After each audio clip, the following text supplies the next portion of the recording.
As a lot of you guys are aware, I released a video earlier today basically talking about YouTube and how unhappy I am with them and all that other stuff. I got a lot of interesting feedback from people.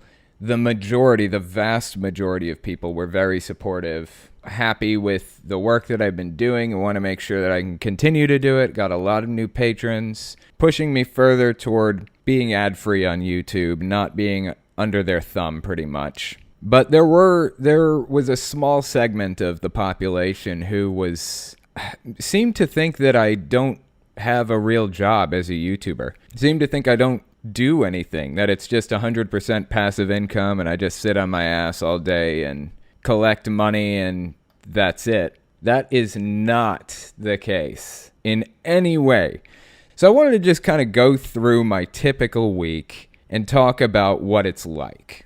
In fact, immediately after that video, I went to my website to write a blog article about it, just because I wanted to get it down on record, and I wanted to really figure out how much time I spend every week doing this stuff. Like, do I work a 40-hour week? Or is it more? Is it less? No, whatever it turned out to be, I love this job. This is the best job I've ever had, whether I work 20 hours a week or 100 hours a week. I love doing this work. It's just very frustrating when I don't know if I'm going to mess up, or I don't know how I'm messing up when I do. And if I mess up, then they dock my pay. That's pretty much what this is. If I mess up in some unknown way that they're not going to explain afterwards, they dock my pay by like 25%, 30, 40%. It's a lot. It's a very unfair system. And I understand that that's part of being a contractor. I accept that as part of the territory. I just don't like it. And I don't see anything wrong with lobbying for change. That's basically what I've been doing. That's what I did earlier on my video. I'm basically just lobbying for change. This is the best job I've ever had because I have a lot of flexibility. There's a lot of work that needs to be done, but I can do it in my own time. So I wrote this whole article basically figuring out exactly how much time I put into YouTube every week. And I went day by day. On Sundays, I determined I'm basically working from 3 p.m. to 10:30 p.m. So 3 o'clock is when I make my premieres public, and I sit in there and I chat with people until 4 o'clock when the premiere starts. Then from 4 to, 4:15 or so, 4:20 is when the premiere is going. And then I got about 10 minutes afterward to kind of look at the analytics and figure things out. Then I spend about an hour, sometimes an hour and a half afterward, talking in the comments, responding to people on Twitter, responding to emails, that kind of thing. I spend at least an hour a day responding to people, like in comments and things like that. Comments, Twitter, emails, and Facebook, and things like that. So I do have some breaks in between 3 p.m. and 10:30 p.m., but for the most part, that's a solid block of work, usually. If I'm not working after the premiere, then I'm working before the premiere. Like today, I went and got dinner and then hung out with my girlfriend for a little bit after the premiere, but that's because I got a lot of the work done that I would have done after the premiere before it happened. So 3 to 10:30, basically on Sundays, is how long I work. It's kind of supposed to be my day off, or one of my 2 days off, but it never is. Then Mondays, I end up editing the podcast and writing metadata, creating thumbnails, uploading, and a whole bunch of other stuff for the podcast. That takes about 7 hours. Takes about 4 hours of editing or so, and then another 3 hours of scheduling the releases, writing the descriptions, making the thumbnails, and all that other stuff. It takes a surprisingly long time. Uploading the videos takes a long time just after the editing itself is done to just get the videos onto YouTube and ready to release. So about 7 hours on Monday. And then on Tuesday and Wednesday, I kind of split it up. So usually on Tuesdays, I will write 2 scripts. One for my main YouTube channel and one for my retro channel. And that takes roughly 3.5 hours per script, give or take. Sometimes it takes about 5 hours per script. It kind of varies. Then on Wednesday, I do all of the editing. I record, I edit, I write the metadata and create the thumbnails and everything for those 2 scripts. So I basically produce 2 videos in 2 days. And each video takes between 7 and 10 hours, beginning to end. So Sunday, Monday, Tuesday, Wednesday, I have full days worth of work. Thursday is supposed to be my day off, but inevitably I usually end up working on t-shirt designs, talking to people on Twitter and in the comments, trying to check on my analytics and improve my analytics in some way, that kind of thing. So I usually work 3 or 4 hours on Thursdays. Fridays, I usually start on a script for the Sunday video. So I'll write the script and then I'll communicate with people again, comments and Twitter and things like that. It takes about 7 or 8 hours on Fridays typically. Then Saturdays, I do another 5 or 6 hours worth of editing. Like I said, these numbers go up and down from day to day. It varies, but I really do not have a day off, really. I mean, there aren't any days that I don't work. I work every single day of my life. Typically, that's at least 65 hours of work per week. Not to mention the fact that I host websites, so I have to work on the servers, make sure that they're being protected, they're not under danger of being hacked, communicate with my clients. I run a 3D printing store, so I have to run maintenance on my printer and print various things, ship things through the post office, probably work a total of 70 to 80 hours a week, every single week. So somebody said they run a YouTube channel and they work full-time and they have a kid. Why can't I do it? There's your answer. Because I work a lot harder than you do on my channel. On my 3 channels. You know, a long, long time ago, like when I started out YouTube, I was kind of unhappy about the fact that there were a lot of bigger YouTubers who were not talking to me, who weren't responding to my messages or emails or anything. I was like, are they too good for me? What's the deal here? Why aren't they talking? Why don't they respond? I mean, it's just a simple, hey, thanks for the message. That's all they'd have to say, you know? And I decided I was not going to be like that when or if I got big. As time went on, I responded to every single comment on YouTube, every single comment, every tweet, every Facebook message, everything, up to 50,000 subscribers. That's when it went downhill. That's when it was so much that I literally could not do it anymore. At this point, if I wanted to respond to every single comment, every tweet, every Facebook message that I get, I would probably be spending 8 to 10 hours a day, every day, doing it. It's a lot. I honestly didn't think it was going to be as much as it is, so I had to limit myself to like an hour a day, or maybe 2 hours a day of communication. There was one point in time where I had some really, really good friends, and I still consider them really, really good friends. I don't talk to them as much as I used to, but they've been heavily involved in my Discord. They've been heavily involved in helping me run it, one of whom was the owner for like a really long time of the Discord. Really good friend of mine. Sent him a Christmas present and everything. Like, it was an expensive present too. It wasn't this cheap thing. I mean, he's my friend. I met up with him when I went to a conference and got In-N-Out Burger with him and everything. Dude is legit as fuck. But let me tell you this, something that I realized. There's a point where there are too many people that are trying to talk to you at once. Like, a human can only maintain a relationship of substance with a maximum of 10 to 15 people at a time in their lives. Somebody is going to get like pushed out or neglected in some way past that, or everybody's going to suffer from it. I've discovered. So I've got like my brothers, my sister, my girlfriend, my friend Brian, Kylie's mom and grandmother and great-grandmother. That's 8 people. I only have room for like 6 more. And That's honestly pushing it. It came to the point where I was trying to be friends with everybody at the same time, and I was jumping from conversation. So I would send a message to somebody, and they would respond to me as I was responding to another person. So I have 5 message boxes pulled up from 5 friends. I'd send a message to person number 1, and then I'd send a message to person number 2, and then number 3. And by the time I got to person 3, person 1 had already responded. So I'd go through and respond really quickly to person number 4 and 5, and then jump back to 1. And number 3 had already responded. It was a juggling act that I would do this for hours, just jump between 5 conversations with 5 different people for 3 or 4 hours at a time and do literally nothing else, because trying to carry a conversation with 5 people is really, really difficult.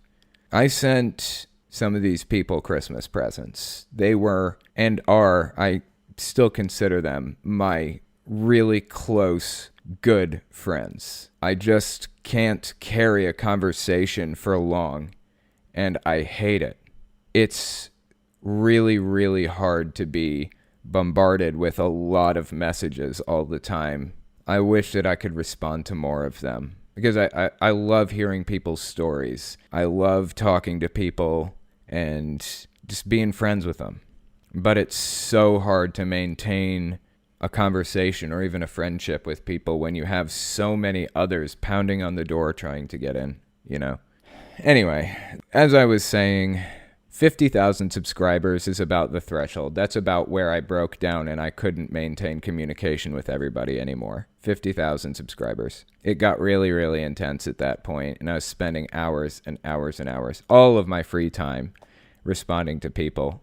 So I pretty much just have to pick and choose who I devote my time to talking to, and I just can't stand it. I just wish that I could just have a normal friendship with people, But those people do still hold a place in my heart, and I do still talk to them. I just don't talk to them as much as I used to, is all. So anyway, that's my typical week. I roughly work about 65 hours a week, at least. 65 to 80 hours a week. And YouTube will bring in not very much money, honestly. YouTube doesn't bring in very much money. I can't really talk about what it brings in, because they will kick me off of YouTube if I do, but it's in my employee contract, basically, that I won't talk about what I make, but it's not much. It's a lot less than you'd think for somebody with 135,000 subscribers. But either way, I'm making it. It just, YouTube just really pisses me off. I just wish they'd give me some kind of handbook or something so that I knew what I was supposed to do and what I wasn't supposed to do. So I knew what rules to follow, that kind of thing. It would be really nice if I had something like that, but since I don't, I'll just ride the line really, really closely, just be as careful as I can not to upset them. I went to this website and I found this article called "What's Next? Behind a Redditor's Fair Use Fight with Jehovah's Witnesses." It's basically about the whole Dark Spilver case. So here's what it says. Welcome back for another week of What's Next, where we report on the intersection of law and technology. This week, copyright law is in the eye of the beholder as U.S. District Judge James Donato weighs in on a Jehovah's Witness organization's efforts to uncover the identity of a Reddit user. This article is by Elena Lancaster. I wish that I could credit the website. I don't see what the website is, but anyways, that's the author.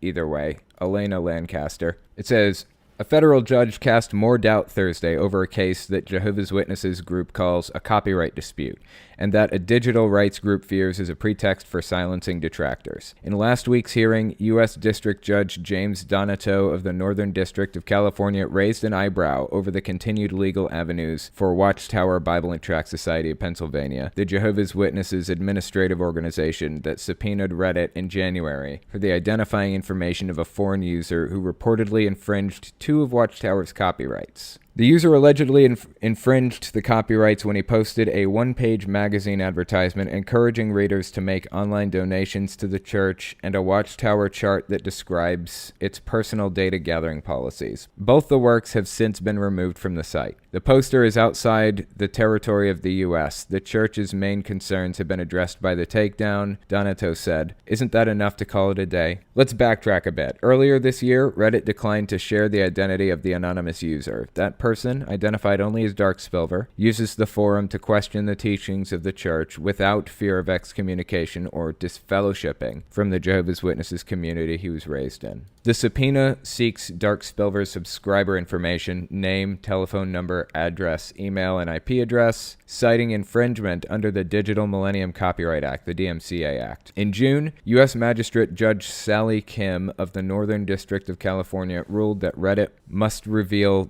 the identity of Darkspilver, but only to attorneys involved in the case. The Internet Freedom Advocacy group Electronic Frontier Foundation, or EFF, intervened on behalf of Darkspilver to try and quash the subpoena, which the EFF argues is a thinly veiled attempt at uncovering the identity of a leaker.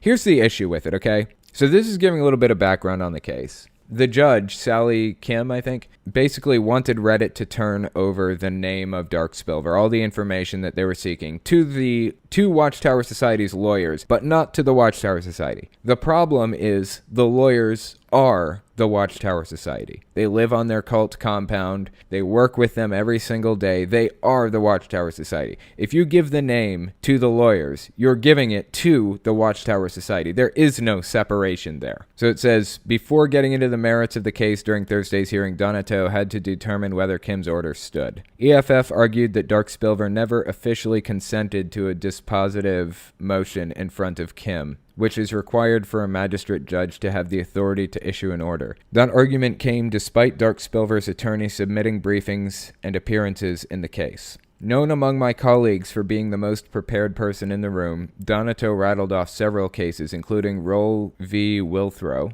to suss out implied consent. In Donato's opinion, if you come to the party and drink the punch, you can't say you weren't a guest. I'm not really sure what that means. However, precedent says otherwise in Allen v. Meyer. The circuit has expressly declared that simply submitting briefs and attorney arguments just is not enough, he said. I'm not sure if that's the answer, but that's the answer I'm left with. Donato subsequently suggested taking Kim's ruling as a recommendation instead of an order. With that out of the way, the judge returned to the copyright argument. Watchtower's in-house counsel, Paul D. Polidoro, said that the church became a digital media organization virtually overnight. Polidoro claimed the infringing posts drew traffic away from the organization's website, and Watchtower had a right to protect its site, an official conduit for Jehovah's Witnesses teachings. BS. Oh my God, that is such ridiculous BS. That's what the notification and takedown process is for, Donato said. Alex Moss, an EFF staff attorney representing Darkspilver, said the DMCA could be invoked to unmask other anonymous internet posters who won't have the EFF or anyone else defending them if Donato rules in Watchtower's favor. However, Moss said Donato's questions had her leaving in a good mood. We weren't surprised that Judge Donato came to the hearing extremely well prepared, but we were pleasantly surprised by the indications he gave, particularly with respect to procedural questions about the appealability of the magistrate judge's order and the practical necessity of Watchtower getting access to client's name now that the images at issue have since been removed from Reddit, she said. We hope that Judge Donato's decision will take into account the nature of our client's fair use and the harm that compelling Reddit to disclose the user's identity under these circumstances would do for the anonymous fair use commentary. Interesting. This is just such a bullshit argument. There's no way of knowing how many were drawn away from the Jehovah's Witness website, if any, but still, it's just a ridiculous argument. So that's the state of the subpoena at this moment on Darkspilver. That's where it is. That's what it looks like at this moment. So we're just kind of waiting for new information from here on. Just hoping for the best.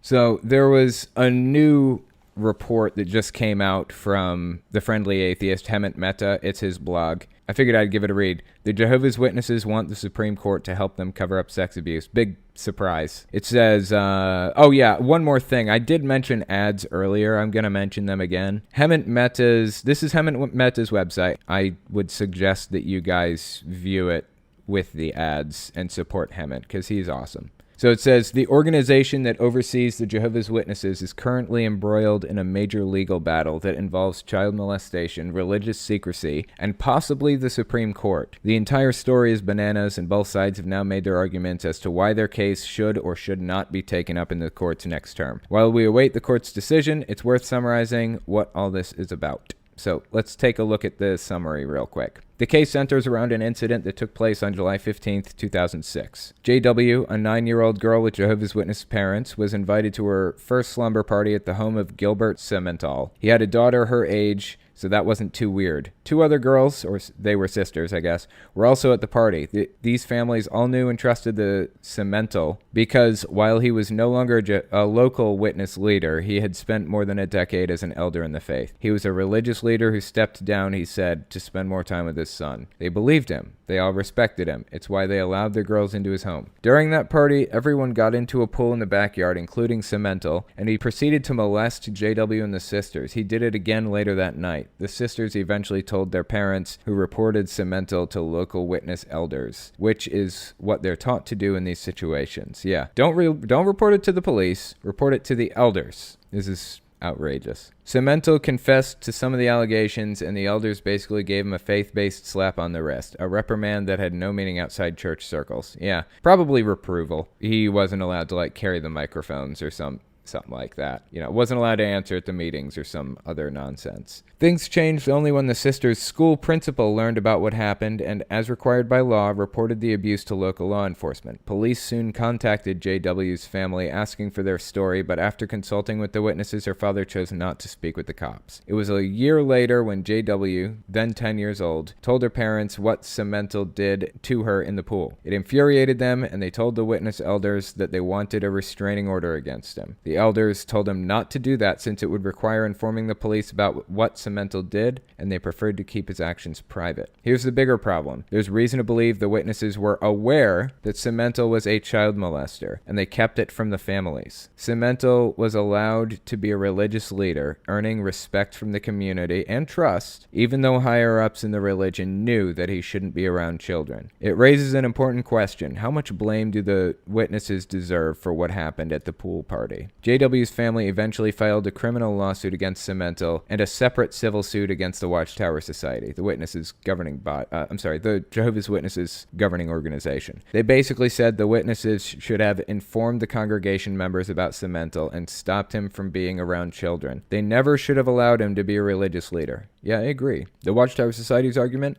they didn't know that Cemental was a child molester, and the pool party occurred after he was no longer a religious leader, and the slumber party wasn't a church-sponsored event, so leave them out of this. To be clear, I'm simplifying the details of this case and the legal journey quite a bit. When this case went to trial in California, JW's family demanded that the Watchtower Society produce documents relating to what they knew about about child molesters within the faith. The witnesses had already admitted to keeping lists of problematic leaders along with their specific crimes, similar to the Catholic Church. If Cemental was on that list from 1997, nearly a decade before the pool incident, it would essentially be a smoking gun, showing the witnesses knew he was a threat to kids, but did nothing about it. But the witnesses refused to hand over that material. They treated it like Catholics treat confession. It's private information, they argued, and to reveal what was said internally would violate their religious beliefs. JW's family didn't buy that argument. The information they wanted wasn't bound by clergy penitent confessional privilege. It's not like Sentinel told the elders what he had done in order to confess his sins. He was caught. The witnesses were merely shielding him from legal punishment. In the criminal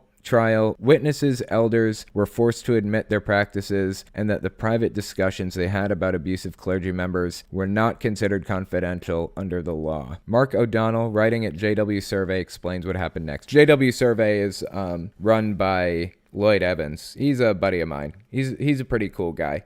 He's written lots of books, a couple of books on Jehovah's Witnesses. They're really, really solid reads, too. Gilbert Cemental was found guilty of 3 counts of lewd and lascivious acts upon a child under the age of 14. In 2008, he was sentenced to 45 years to life for his crimes. At his sentencing hearing, a sizable group of Jehovah's Witnesses demonstrated solidarity with Cemental, appealing for a more lenient sentence. JW and her parents were treated as if they broke the congregation code of silence. That is disturbing. Cemental's appeal got him nowhere. He's in prison today. Good, as he should be. But there were still so many questions about what responsibility the witnesses had in this whole matter. See, here's the issue with it, okay? This is the issue with Jehovah's Witnesses and how this whole thing operates. They are, and it's the same with the Catholic Church. They're doing a lot of really crooked, messed up stuff, right? They're protecting abusers and things like that. But who is they? You can't really bring criminal charges against any one person. I mean, you really can't in these types of situations. It's just gross negligence on the part of the corporation. So you're left having to sue the company for money. And honestly, I'd be willing to bet that a lot of these victims would really rather see people go to prison.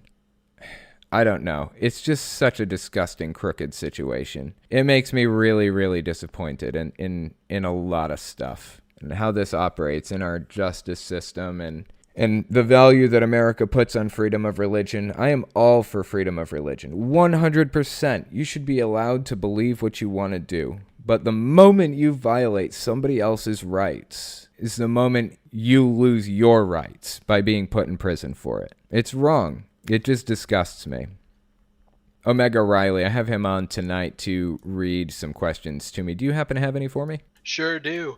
Got one from Gabe. Says, do you think it's possible to move someone away from a far-right mindset? Do I think it's possible to move somebody away from a far-right mindset? That's an interesting question. There's extremism. All right, I'm going to try to be kind of middle of the road on this and say there's extremism on both sides, left wing and right wing. And that's just factual. There is, right? There are extremists on each side.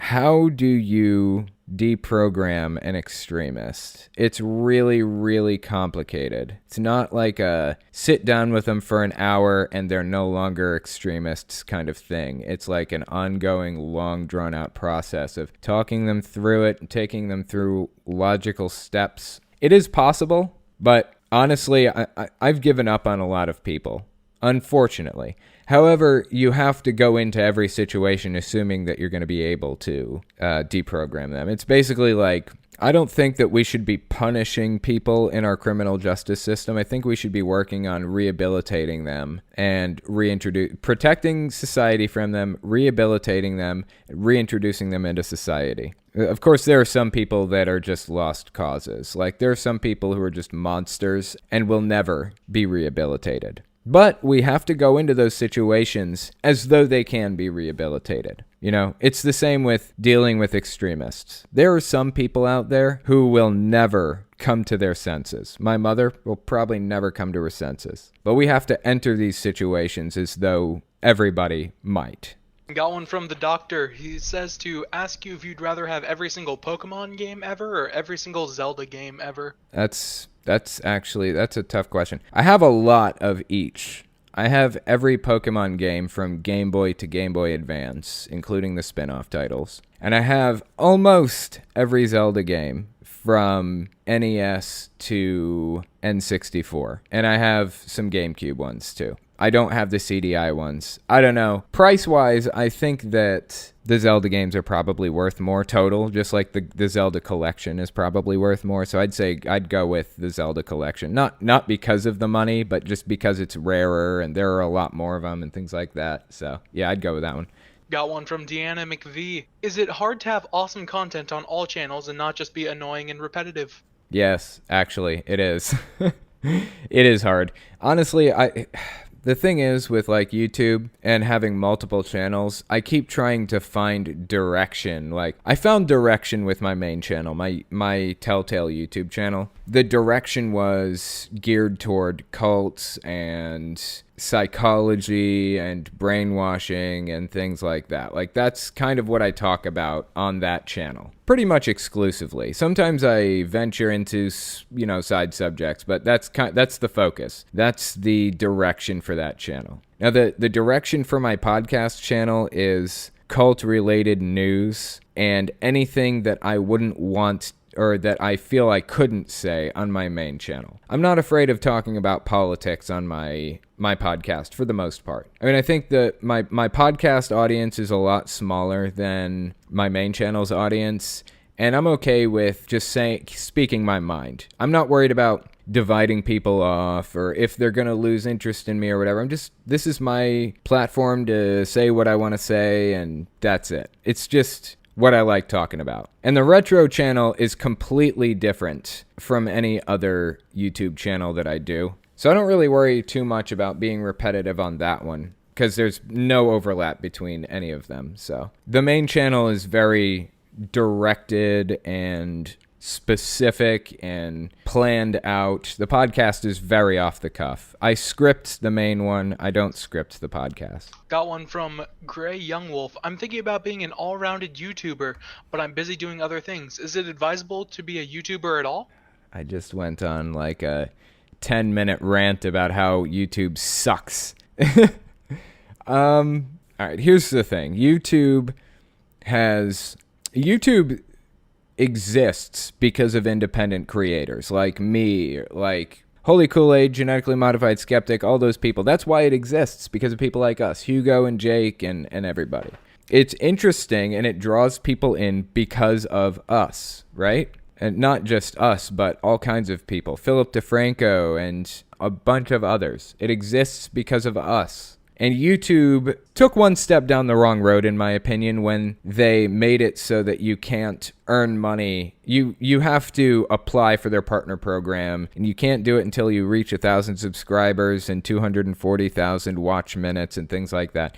That was one step down the wrong road. Honestly, up to that point in a YouTube career, 240,000 watch minutes, you probably aren't going to earn more than $20 anyways. It's such a small amount of money involved. But it discourages people from getting into it in the first place if they can't see that number go up just a little bit every single day. So that was one mistake, a pointless mistake. Why do that? You're just discouraging people from joining, and you're not hurting anybody but yourself. That was their first big mistake, in my opinion. YouTube's next big mistake was trying to alter the algorithm in any way to control what people say. I understand that there are some really, really extreme people. Louis Farrakhan, Alex Jones, people like that are really, really extreme. And if you all get together with like Apple and Facebook and everybody else and talk it through with them and agree, yeah, these people are really, really extreme and harmful and we don't want them on our platforms, I can understand why you'd want to pull them off. But they're trying to censor people that are just talking about normal stuff.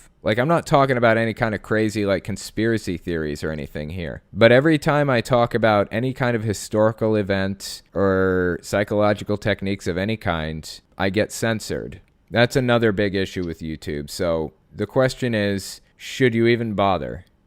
Yeah, YouTube is full of fuck-ups right now. The leadership is full of fuck-ups. But I do still like the platform, and I like the idea behind it, even though the leadership is fuck-ups. So yeah, you should.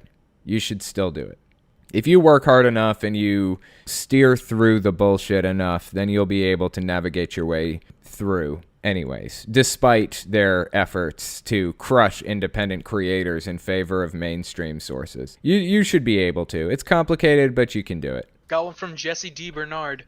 Would you advise anyone who may be liberal to talk to a conservative or vice versa in order for each other to get a better understanding of the ideologies? Yes, 100%. I believe in discussion, always. Discussion is so important. If you're talking to an extremist, you are at the very least getting an idea of their belief system and maybe you can empathize with them and humanize them. That we have such a problem with dehumanization right now in this country, in this world. People just don't view other people as humans.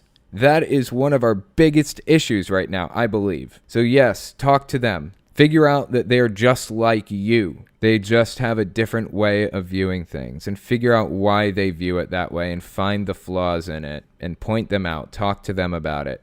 That's how we make progress, in my opinion. So yes, I do want to touch on the super chats real quick. I've had a few. First was from Scarlet Stormbreaker, $2. Have more of my ramen noodle money. You didn't have to do that. I appreciate that, Scarlet Stormbreaker. Thank you. I got another from Abigail Diaz. Watchtower is totally the tower card of tarot. Keep up the good work. Telltale. Thank you, Abigail. That is awesome. I got one more super chat from somebody, Omega Riley, who happens to be my podcast moderator tonight. He says, I forgot to do this earlier, so here's $5. Thank you, Omega Riley. You are the shit.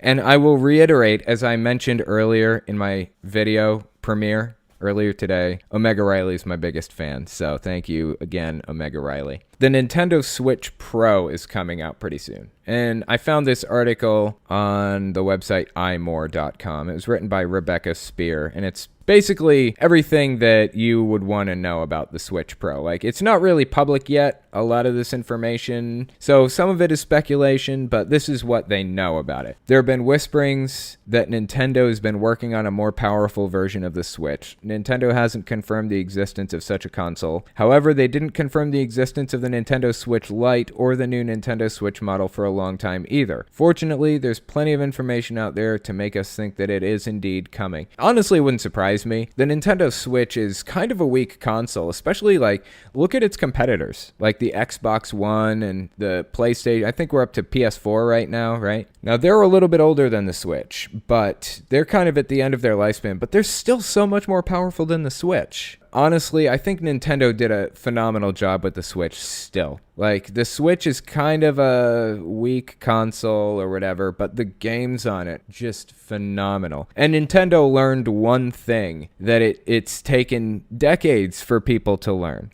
about designing games. You don't want to make them realistic. You don't want to make them realistic because they're going to look like garbage in 15 years. You want to stylize them. You want to make them cartoony so that they stand the test of time. Like, look at Wind Waker, Zelda Wind Waker. That was a cartoony game, and it stood the test of time. It was a really fantastic game. You'll notice Breath of the Wild, Zelda Breath of the Wild, that's a really kind of cartoony game too. They didn't try to make it realistic. They didn't try to make a Hylian with pointy ears and everything look exactly like a human in any way. They stylized it. They made it kind of cartoony. And the Switch can handle those graphics. So Breath of the Wild is going to stand the test of time just like Wind Waker did. Nintendo knows how to make a franchise. They know how to make a franchise title. They are masters at it. Says, what is the Switch Pro? Way back in 2018, the Wall Street Journal released an article regarding future Nintendo Switch versions. The article stated that Nintendo is working on 2 new Switch devices. The internet has speculated that one of these devices could be a more powerful version of the Switch and dubbed it the Switch Pro. Since then, Nintendo's revealed the new Switch model and the Switch Lite. Given Nintendo's past practices, we still think the gaming company is planning on creating more Switch versions. If a Switch Pro is in the making, it would likely have a more powerful screen and potentially some upgraded performance abilities from the original Switch. This would make it primarily intended for hardcore gamers who are willing to spend more for an intense gaming experience.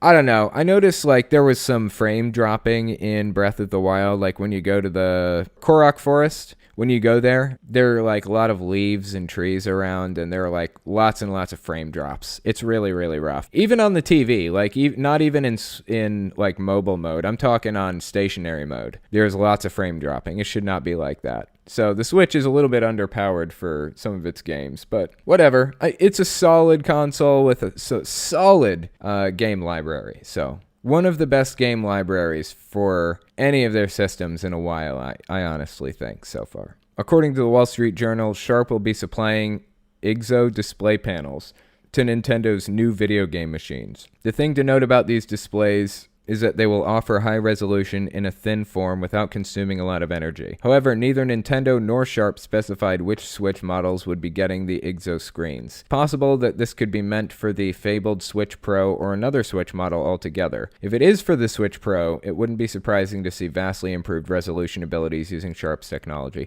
I don't know. I can't see how the Switch Pro could possibly be that much better than the traditional Switch. Unless they fixed those fucking Joy-Cons, that would be nice, but the Joy-Cons are such useless pieces of garbage. Alright, that's all I've got for you guys. Thanks for listening.